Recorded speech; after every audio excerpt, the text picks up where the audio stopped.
అత్యాధునికమైన టెక్నాలజీతో fertility treatment అందిస్తోంది Medici IVF. Medici hospitals సమర్పించు అందమైన జీవితం కార్యక్రమానికి స్వాగతం. నమస్తే కళ్యాణ్ చక్రవర్తి గారు. నమస్తే. కళ్యాణ్ గారు, ఈ రోజు ఇష్యూ వైఫ్ అండ్ హస్బెండ్ మధ్యనండి. శ్రీకాంత్ అని చెప్పి అతను మనకి మెయిల్ చేశాడు. వాళ్ళిద్దరి మధ్య ఒక థర్డ్ పర్సన్ ఎంటర్ అవటం, అది ఫ్యామిలీ మెంబర్ అవటం, ఇక విడిపోవటానికి రెడీ. ఇది చాలా కామన్ అయిపోయింది కదండి, రెగ్యులర్ వర్డ్ అయిపోయింది. ఏదో చిన్న విషయానికో లేకపోతే పెద్ద విషయానికో అనుకుందాం, విడిపోవటమే పరిష్కారం సమస్యకి. ఇంకా మాట్లాడుకోవటం, పెద్దలకి చెప్పటం అలా లేదు. మరి శ్రీకాంత్కి కాల్ చేసేస్తానండి. Okay madam. చిన్న చిన్న పిల్లలండి, చిన్న చిన్న థ్రెట్ ఎక్కువైంది మేడం. అంటే డైవర్స్ రేట్ అనేటటువంటిది బాగా పెరిగిపోయినా కూడా థ్రెట్ కూడా పెరిగింది. అంటే ఈ ఒక్క పదాన్ని మనం వాడితే కనుక నా మొగుడు గాని భార్య గాని దారిలోకి వస్తారు. హలో, శ్రీకాంత్ గారండి? అవునండి, ఎవరండి? నేను జయానండి, అందమైన జీవితం ప్రోగ్రామ్ నుంచి కాల్ చేస్తా ఉన్నాను. నాతో పాటు డాక్టర్ కళ్యాణ్ చక్రవర్తి గారు ఉన్నారు. మీకు మాట్లాడే అవకాశం ఉందా ఇప్పుడు? ఉంది మేడం, చెప్పండి మేడం, ఇవ్వండి మేడం. రైట్, ఒకసారి డాక్టర్ గారితో మీ ఇష్యూ గురించి మాట్లాడండి. హలో శ్రీకాంత్. నమస్తే సార్. నమస్తే. నమస్తే. ఎంత వయసు మీది? ఎక్కడ ఉంటారు? ఏం చేస్తూ ఉంటారు? సార్ నా వయసు వచ్చేసి 35 సార్. మ్యారేజ్ అయ్యి ఎంతకాలం అయింది? ఎంతమంది పిల్లలు? సార్ మ్యారేజ్ అయ్యి 3.5 years అయింది సార్. ఒక బాబు ఉన్నాడు sir. Oh very good. And arranged మ్యారేజే? ఎస్ సార్, అరేంజ్ మ్యారేజే సార్. 2 years బ్యాక్ మా మమ్మీ చనిపోయింది సార్. అయ్యో. 1 year వరకు చాలా అన్యోన్యంగా మంచిగానే ఉన్నాం సార్. అయితే 1 year నుంచి ఇంట్లో రోజు గొడవలు, రోజు భరించలేక బాధపడుతున్నా సార్. సహజసిద్ధంగా భార్యాభర్తల మధ్య ఉండేటటువంటి చిన్నపాటి గొడవలా, దానికి మించినవా? లేదు సార్, దానికి మించినవే సార్. రోజు 1 year వరకు బాగానే ఉన్నాం సార్. 1 year నుంచి ఈ బిజినెస్ ఎప్పుడైతే స్టార్ట్ చేసిందో తను, అప్పటి నుంచి అనుకోకుండా మా నాన్నతో గొడవ పడడం, అసలు ఇంట్లో చాలా బాధగా ఉంది సార్. ఆమెకు ఉంటే మీ నాన్నైనా ఉండాలి, లేదంటే నేనైనా ఉండాలి అని చెప్తుంది సార్. అలా కాదు, ఒక్క నిమిషం. నాన్నగారు అమ్మ చనిపోయిన తర్వాత నాన్నగారు మీతో పాటే ఉంటారు. అవును సార్, నాతో పాటే ఉంటున్నారు సార్. అమ్మగారు ఉన్నంతసేపు మీ ఇద్దరి మధ్యన ఎటువంటి గొడవ లేదు, ఎటువంటి ప్రాబ్లం లేదు. ఆమె చనిపోయిన తర్వాత 1 year వరకు కూడా ఎటువంటిది లేదు సార్. లేదు. ఓకే. తర్వాత బిజినెస్ పెట్టిన తర్వాత గొడవలు పెద్ద అయినాయా? బిజినెస్ పెట్టక ముందు కూడా మీ ఇద్దరి మధ్యన డిఫరెన్సెస్ ఉన్నాయా? లేదు సార్, బిజినెస్ పెట్టిన తర్వాతనే ఉన్నాయి సార్ గొడవలు. ఏంటో అది చెప్పండి. ఏంటంటే తనకు యాక్చువల్ గా ఇంట్లో ఉండలేని ఏదో ఒక పని చేసుకుంటా అంటే నేనే పెట్టుబడి పెట్టి మరి బిజినెస్ పెట్టించా సార్. ఏం బిజినెస్ అండి శ్రీకాంత్? ఏం బిజినెస్? ఇంట్లో క్లాస్ ఉంటాయి కదా సార్, ఏంటండి? డిజైన్స్ అవి బొటిక్ లాగా సారీస్ అవి అమ్మటమా? సో వర్క్ ఫ్రమ్ హోమ్ అన్నమాట. రైట్, ఓకే, చెప్పినా. అట్లా పెట్టించారు సార్. అది యాక్చువల్ గా నాకు ఇంట్లో వీళ్ళు రావడం కూడా ఇష్టం ఉండదు. బట్ తన కోసం నేను తన ఇష్టమే నా ఇష్టం అని చెప్పేసి నేను అన్ని భరిస్తూ పెట్టించా సార్. ఓకే. రోజు రోజుకి దాని ఇన్కమ్ గ్రోత్ అవుతూ ఉంది. సంతోషం కదా. సంతోషమే కానీ ఆమె ఎంత వస్తుంది ఎంత లేదు అనేది నాకు చెప్పట్లేదు. సరేలే పర్లేదు అనుకున్నా. ఈ మధ్యనే 2 accounts, బ్యాంక్ అకౌంట్స్ క్రియేట్ చేసుకుంది సార్. అయితే ఇలా రోజు రోజుకి గొడవలు పెరిగిపోతున్నాయి. ఉంటే ఇక నేనైనా ఉండాలి, మీ నాన్నైనా ఉండాలి. నాన్నగారితో అసలు సమస్య ఏంటండి? ఆయన ఎందుకు తీసుకొచ్చారు మధ్యలోకి? మీ ఇద్దరి మధ్య ఆర్థిక లావాదేవీల్లో ఉన్న డిఫరెన్సా, లేదంటే మీ నాన్నగారి వల్ల వచ్చిన సమస్య? అంటే ఆమె విడిపోవాలనుకుని మా నాన్న మధ్యలోకి లాగుతుంది సార్. మా నాన్న యాక్చువల్ చాలా మంచివాడు సార్. ఇప్పుడు మీ నాన్నగారి గురించి ఇప్పుడు సర్టిఫికేషన్ వద్దు, అది పెద్దవాళ్ళు, అది పక్కన పెడదాము. అసలు ఈ బిజినెస్ కి పెట్టుబడి ఎవరు పెట్టారు? ఎంత ఖర్చు అయ్యింది? ఎవరు లోన్ తీసుకున్నారు? లోన్ ఎవరి పేరున ఉంది? ఈఎంఐలు ఎవరు కడుతున్నారు? నేనే సార్, పెట్టుబడి నేనే సార్ పెట్టింది. ఇంక్రిమెంట్ పెరిగిన తర్వాత ఇక ఆల్మోస్ట్ నాకు చెప్పకుండా ఏదేదో చేస్తుంది. బ్యాంక్ అకౌంట్ క్రియేట్ చేసుకోవడము, లేకపోతే అది ఇది వగేరా అని. మీ క్లారిటీ లేదు. తర్వాత ఫైనాన్షియల్ గా అమ్మాయి సపరేట్ అయ్యింది, తన వెనకతలు జరిగేటటువంటి ఫైనాన్షియల్ లావాదేవీల గురించి మీ దగ్గర వివరాలు లేవు. అవును సార్. ఆమె గోప్యంగా ఉంచుతుంది ఇదంతా. గోప్యంగా ఉంచుతుంది సార్. అది నెంబర్ 1. అక్కడి వరకు అర్థమైంది. ఇండివిజువాలిటీ పెరిగింది, ఆర్థిక పరమైనటువంటి స్వేచ్ఛ పెరిగింది కాబట్టి ఆ అమ్మాయి జీవితం అన్నట్టుగా చూసుకుంటుంది, మీకు లెక్క చెప్పట్లేదు. అది అర్థమైంది. ఇక నాన్నగారి ప్రస్తావన ఏంటి? నాన్నగారిని ఈ మధ్యలో గత 1 year నుంచి బాగా చూసుకోవడం లేదు సార్. అయితే ఆయన మీద నాకు చాడలు చెప్పడము. ఆయన ఏం చేస్తుంటారండి? ఆయన జనరల్ గా ఇంట్లోనే ఉంటాడండి. ఇప్పుడు ఇంకా ఈ వయసులో ఆయన ఏం చేయగలడండి? శ్రీకాంత్ గారు, అసలు నాన్నగారితో అసలు ఇష్యూ ఏంటండి? ఆయన ఎందుకు మధ్యలోకి తీసుకొచ్చారు మీరు? మా నాన్నగారి గురించి ఆమె బ్యాడ్ గా చెప్తుంది మేడం, మొత్తం మిస్బిహేవ్ చేస్తున్నాడు అని, అది ఇది అని.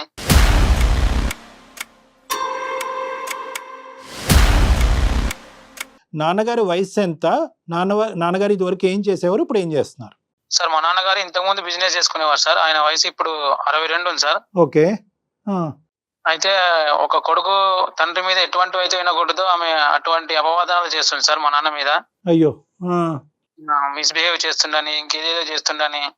ఇంకే ఇవన్నీ ఎందుకు సార్? ఒకసారి ఆమెకు కాన్ఫరెన్స్ పెడతా, మీరే కొంచెం చెప్పండి సార్ అలా ఒకసారి. కదా, అలా కదా. ఆవిడకి డైరెక్ట్ గా అర్థమయ్యే ముందు అసలు నేను మీ నాన్నగారి విషయం మీద ఏంటో తెలియాలి మీ కదా. నాన్నగారి మీద మీరు ఇప్పుడుకొచ్చి పుట్టెరుగు ఏ కొడుకు ఏ కూతురు వినకున్నటువంటి ఒక అలిగేషన్ పడినప్పుడు దాన్ని కొద్దిగైనా వివరించడానికి ట్రై చేయండి. ఎందుకంటే ఇప్పుడు డైరెక్ట్గా ఏం వాళ్ళ నాన్నగారిని ఇలా అన్నామని ఆవిడని అడగలేం. ఏం జరిగింది, ఏం విన్నది ఆ అమ్మాయి? నాన్నగారి వైపు నుంచి ఏమైనా కంప్లైంట్స్ ఉన్నాయండి ఆ అమ్మాయి మీద? నాన్నగారి వైపు నుంచి ఎటువంటి కంప్లైంట్స్ అయితే లేవు మేడం. మరి ఈ అమ్మాయి యాక్చువల్ గా ఆయన చెప్పడం వల్లే నేను ఆమెను, అంటే బాగుంది పలానా అయితే మన ఫ్యామిలీ గ్రోత్ బాగుంటది అది అని చెప్పడం పెళ్లి వల్లే చేసుకున్నా. మంచిదని నేను పెళ్లి చేసుకున్నానండి. అప్పుడు మంచిదే మంచిదే. ఆయన లాంటి మంచి వ్యక్తి ప్రపంచంలో ఎవరు దొరకడండి యాక్చువల్ గా. అటువంటి ఆయన మీద ఆమె నిందలు వేస్తుందంటే నాకు అసలు ఇంకా వద్దులేండి ఇంకా. అలా కాదు శ్రీకాంత్, అంటే బేసికలీ ఏంటంటే మీ నాన్నగారిని ఇక్కడ కించపరిచి నాన్నగారి యొక్క ప్రస్తావన ఇక్కడ తీసుకొచ్చి ఇక్కడ ఈ వేదిక మీద మాట్లాడే ఉద్దేశం నాది కాదు.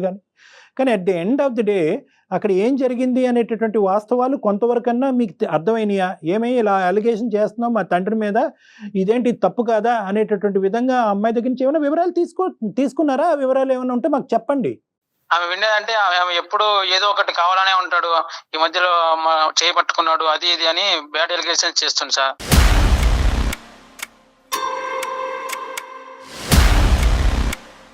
చేయి పట్టుకున్నాడు, ఓకే. ఈ మధ్య కాలంలోనే మీ నాన్నగారు మీరు లేనటువంటి టైంలో అని ఆమె చెప్తుంది. బట్ నేనైతే అది ఖచ్చితంగా నమ్మను సార్. మా నాన్న ఎటువంటారో నాకు తెలుసు, చిన్నప్పటి నుంచి చూసా కాబట్టి. కరెక్టే, మీ నాన్నగారి గురించి మీరు సర్టిఫికెట్ ఇవ్వడంలో తప్పులేదు. కానీ నాన్నగారిని ఏమన్నా అడిగారా? నాన్నగారు ఇలా చెప్తుంది ఆ అమ్మాయి, ఇటువంటి పరిస్థితి ఏమన్నా ఏర్పడిందా, లేదంటే ఆ అమ్మాయి ఏమన్నా ఆ విధంగా మీరేమీ చేయకుండానే అలా ఫీల్ అవుతుందని అడిగారా? సార్ ఎట్లా మాట్లాడుతున్నారు సార్? ఎట్లా అడుగుతారు సార్ అట్లా? రైట్, ఓకే, సరే. ఆ విషయం డైరెక్ట్ గా అడగలేదు కదా. ఆఫ్ కోర్స్ ఏ కొడుకు వెళ్ళి తండ్రిని ఏమన్నా నా భార్య చేయి నువ్వు పట్టుకున్నావు అని అడగడు. బట్ కానీ at the end of the day ఈరోజు మీరు దూరం అయ్యి మీరు విడిపోయేటటువంటి పరిస్థితి వచ్చినప్పుడు ఆ అమ్మాయికి ఇలాంటి అలిగేషన్స్ వేసేటటువంటి భయంకరమైన అలిగేషన్స్ వేసేటటువంటి మనస్తత్వం అన్నది ముందు నుంచి ఉందా, లేదా ఈ అమ్మాయికి ఈ మధ్య కాలంలో ఈ ఫైనాన్షియల్ డిస్టర్బెన్సెస్ ఇవన్నీ రావటంలో మీ ఇద్దరి మధ్యన డిఫరెన్సెస్ పెరగటంలో ఈ కారణాన్ని చూపెట్టి, ఇంత దారుణమైనటువంటి కారణాన్ని చూపెట్టి విడిపోయేటటువంటి ఆలోచన అమ్మాయికి వచ్చిందా? లేదు సార్, ముందు నుంచి అయితే అస్సలు లేదు సార్.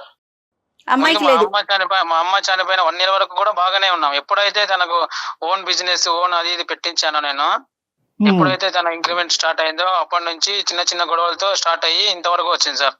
చిన్న గొడవలు పెద్ద గొడవలు ఇవన్నీ తీసేసి బిజినెస్ పరంగా నాకు స్వేచ్ఛ లేదు, ఇంట్లో నాకు ఒక స్థానం లేదు, విలువ లేదు, కాబట్టి మన ఇద్దరం దూరం అవుదాం అనేటటువంటి ఉద్దేశం కానీ గొడవ పడేటటువంటి ఉద్దేశం ఉండటం వేరే.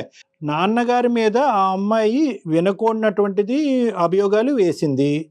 నేను అడిగేటటువంటిది ఒకే ఒక పాయింట్ ఏంటంటే కనుక, వద్దు అనుకునేటటువంటి భార్యాభర్తలు రకరకాల మార్గాల్లోని పద్ధతుల్లోని విడిపోవచ్చు.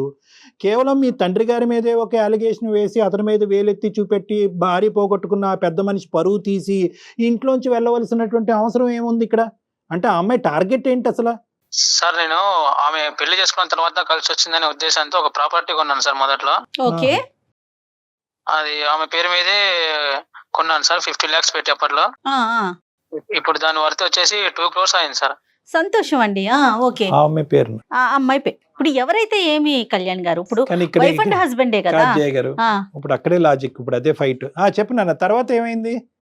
పెట్టిన తర్వాత ఆమెకు బిహేవియర్ మారుతూ వచ్చింది సార్. ఈ విషయం తెలుసుకొని ఆమె అంటే ఇంకేంటి, ఆ ప్రాపర్టీ తీసుకుని ఆవిడ ఇంక ఉడాయిద్దామనే ఉద్దేశమా? ఏమంటున్నారు మీరు?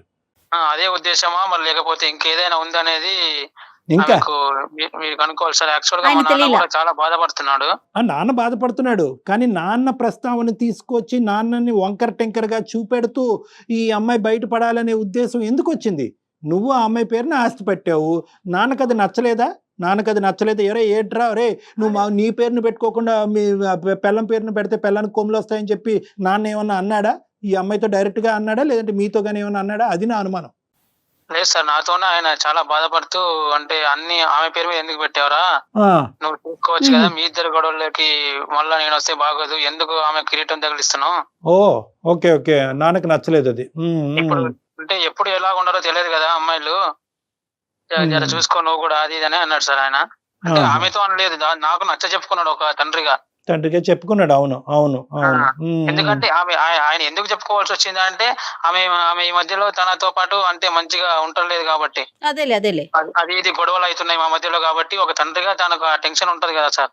లేదు ఇక ఆయన ఉంటే ఆయన ఉండాలి, లేదా నేనైనా ఉండాలి, అది ఇది అని రోజు గొడవ అవుతుంది సార్ మాకు.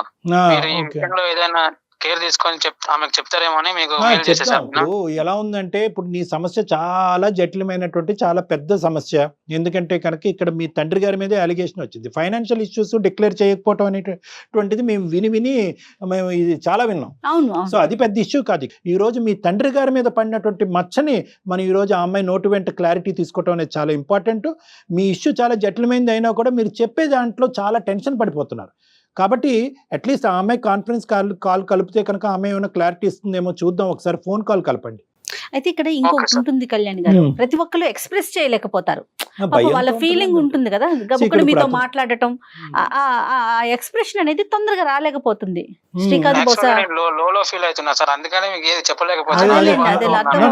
అందరూ పెద్ద టకటకమని చెప్పేటటువంటి కెపాసిటీ ఉండదు నాన్న. ఎందుకంటే ఇక్కడ నీ పొజిషన్ ముందు నువ్వు వెనకతలు గొయ్యి అడిగేటప్పుడు మిగతా స్టోరీస్ లో బాధలో ఉన్నా నేను, మీకు చెప్పలేని స్థితిలో ఉన్నా.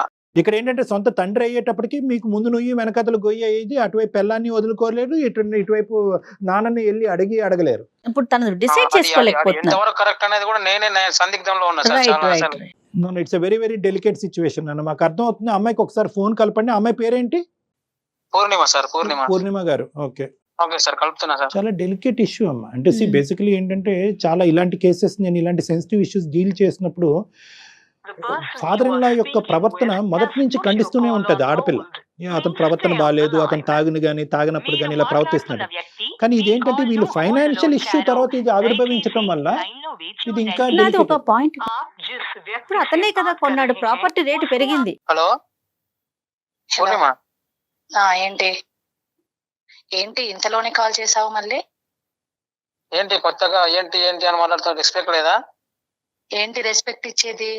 ఏమైంది? నీ కిరీటం ఏమైనా పడిపోయిందా ఏంటి అనగానే?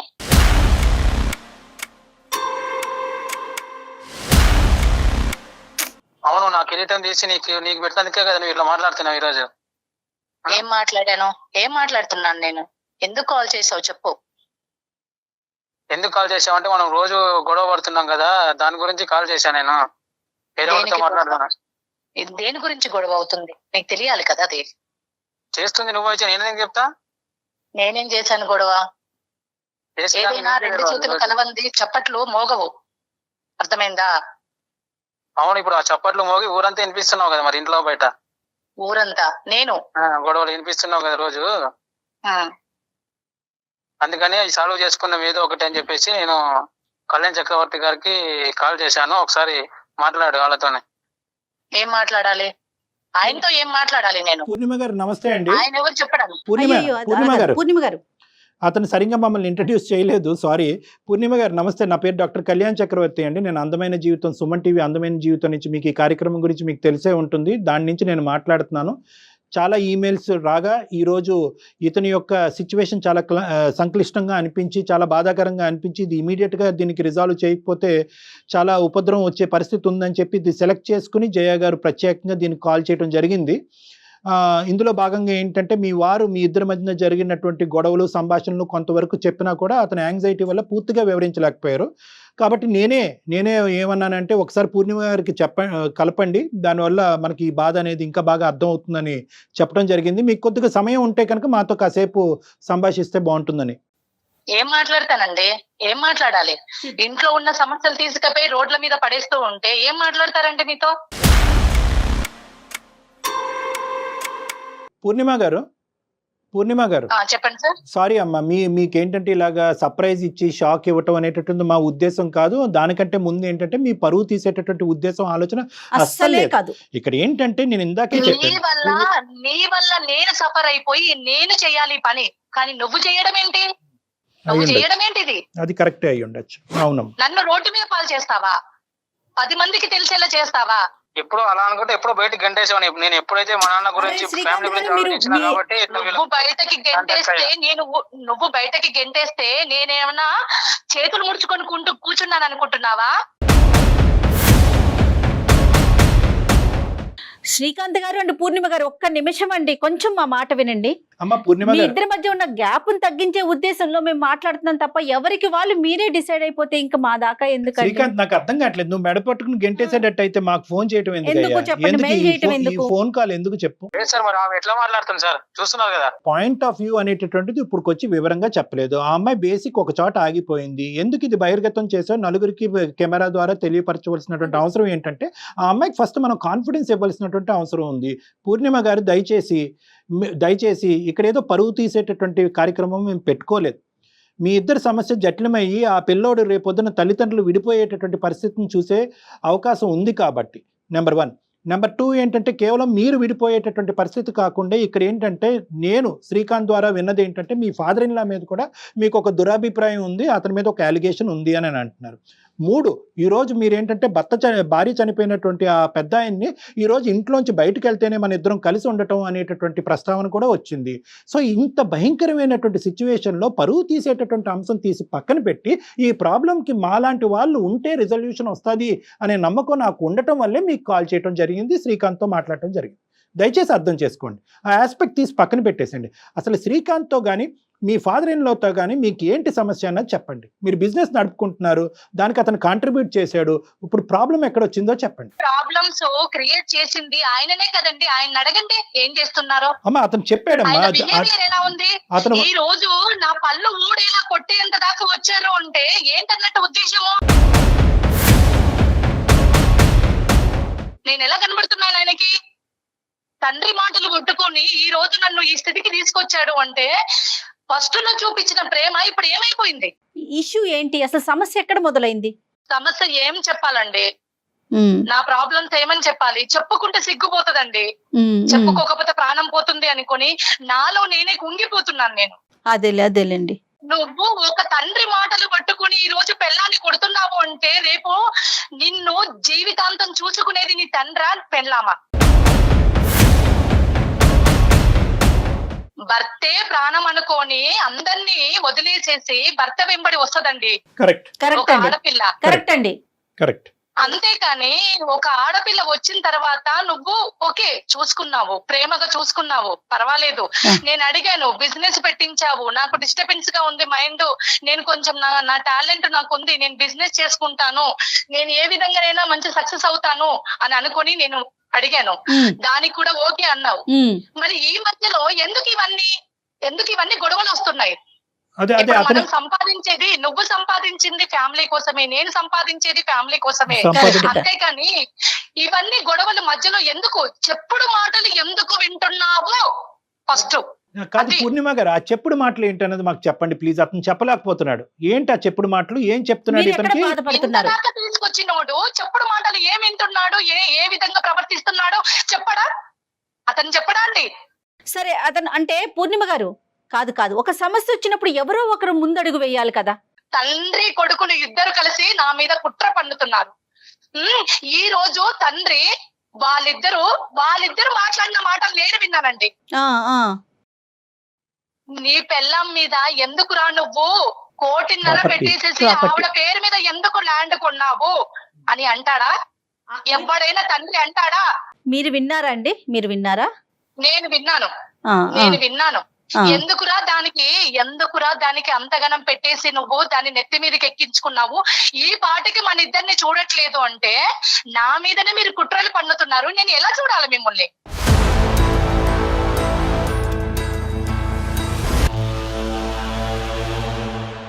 నన్ను ఒక పని మనిషి కిందకి చూస్తారా మీరు?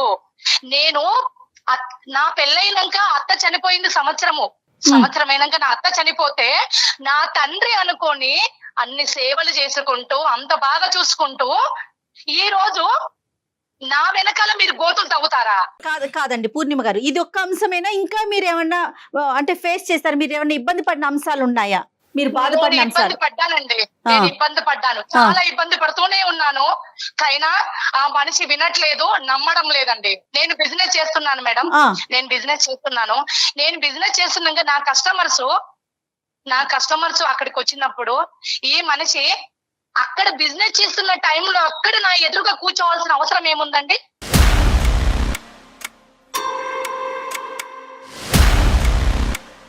ఈ మనిషి అంటే ఎవరు? నీ మామగారు. పని ఏంటో నువ్వు లోపల ఉండాలి. మా మామయ్య అది లేడీస్ బిజినెస్ అయినప్పుడు నీకేం అవసరం అక్కడ కూర్చోవడానికి? సరే, ఓకే. కస్టమర్స్ వచ్చే మూమెంట్ కి నేను లోపల ఉన్నాను. అది ఇంట్లోనే ఉంది కాబట్టి ఆయన ఉంటాడు. ఉంటాడు, ఎక్కడ ఉంటాడు? లోపల ఉండాలి. లోపల ఉండాలి. ఉండు. ఉండు. ఒక్క నిమిషం అండి శ్రీకాంత్ గారు, మీరు ఉండండి ప్లీజ్. నీ తండ్రి ఏ విధంగా బిహేవ్ చేస్తున్నాడో ఇప్పుడు చెప్తాను. చెప్పండి నేను చెప్పండి. ఇన్ని రోజులు నువ్వు ఆయన ఒక తండ్రిగా భావిస్తే నువ్వు ఆయనకు నచ్చ చెప్తావు. ఆయన తండ్రిగా భావించప్పటికీ నేను ఈ రోజు ఇక్కడ ఇలా ఉన్నాను. లేదంటే ఇవన్నీ గొడవలు కూడా రావు మనకు. కాదు, letter Srikanth, letter complete all the points. ఇప్పుడు ఆవిడ తను ఏంటంటే ఒకటి మాట్లాడనివ్వండి. ఏంటంటే కనుక ఆవిడ ఆడవాళ్ళు చెప్పండి అమ్మా, చెప్పండి అమ్మా. అందుకే ఈ మనిషి ఇలాంటోడని చెప్పేసేసి నాకు అవసరమే లేదనుకుని అయ్యో నేను ఈ అట్లా కాదు పాటికి ఇలా ఉంటున్నాను. కాదు ఇంకేంటండి, ఇంకేం ఇష్యూస్ ఫేస్ చేస్తాం? కస్టమర్లు వచ్చినప్పుడు నీకేం అవసరం అక్కడ ఉండడానికి? ఓకే. నీ పని ఏంటో నువ్వు లోపల చూసుకోవాలి. నేను లోపల నుంచి బయటకు వచ్చే లోపల వాళ్ళతో నువ్వు మిస్బిహేవ్ చేస్తావా?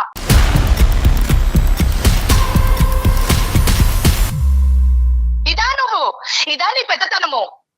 ఎవరితో? అసలు నువ్వు పెద్ద మనిషిలేనా? అసలు నువ్వు పెళ్ళం చచ్చిపోయినోడివి ఎలా ఉండాలి? అంత కోరిక ఉన్నోడు అయితే పెళ్లి చేసుకోవాలి. నువ్వు నీ కొడుకు ఎందుకు పెళ్లి చేసావు? నువ్వు పెళ్లి చేసుకున్నట్టువి ఫస్ట్. ఆ పిల్లోడు పాయింట్ ఆఫ్ వ్యూలో ఆలోచించండి, పెద్ద ఆయన పాయింట్ ఆఫ్ వ్యూలో తీసి పక్కన పెట్టండి. ఆ హింస పిల్లోడు నాకు వద్దండి, ఆయన్నే ఉంచుకోమని చెప్పండి.